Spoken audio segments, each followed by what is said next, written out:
Having great expressions for the speaking section is very, very helpful to getting a great score.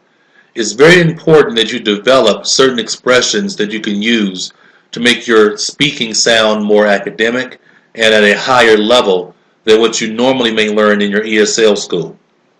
So what we have in this particular document is we have it broken down into each individual question in terms of the kind of language you can use to state your own opinion, the kind of language you can use to give reasons,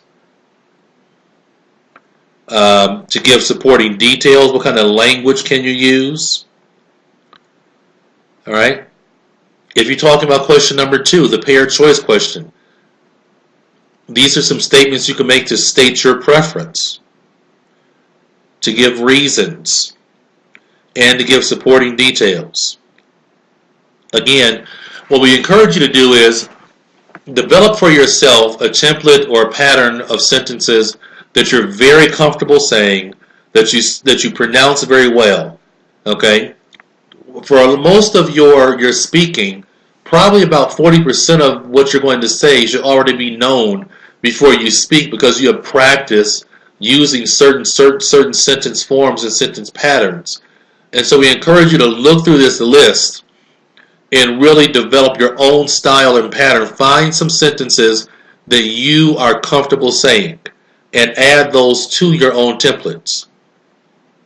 For question number 3, there's certain language you can say for stating a speaker's position. All right, and this language is very helpful in stating how the person feels, what their opinion is. If the person disagrees, here's some language they can use to state their disagreeing. So really add this language to your own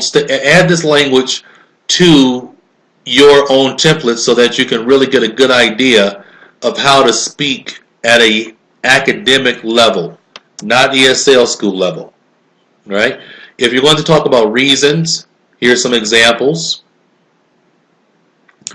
If you're going to quote information from a particular person, this is what you can use to quote information from that particular person in the speaking. Task 4 is our general specific question. If you're talking about the topic, the general topic, again, here's some information that you can talk about from the reading passage, or also from the from the listening passage. Here's some specific information you can talk about. If you're explaining details like subtopics, again, this is some particular examples of language you can use for question number 4. Very, very helpful information. Very helpful information for you. For question 5, here are some useful expressions that you can use to state the problem, different ways you can state the actual problem, different ways of stating solutions. Pick 1 or 2 of these out and get good at using them. That way on the real exam, you already know what you want to say. Okay? Explaining your position, giving reasons. For task number 6, it's a summary question. This is language you can use to state the topic that you're talking about. All right? And this is how you can explain the details, the subtopics, or to talk about examples that they give. They may give subtopics or they may give examples.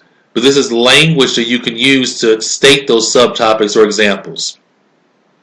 So we really encourage you to go through these useful expressions, to choose some expressions that are good for you for each individual speaking question, and to add those to your own templates that you're using. Okay? So thank you very much. Keep working hard and enjoy the rest of the course.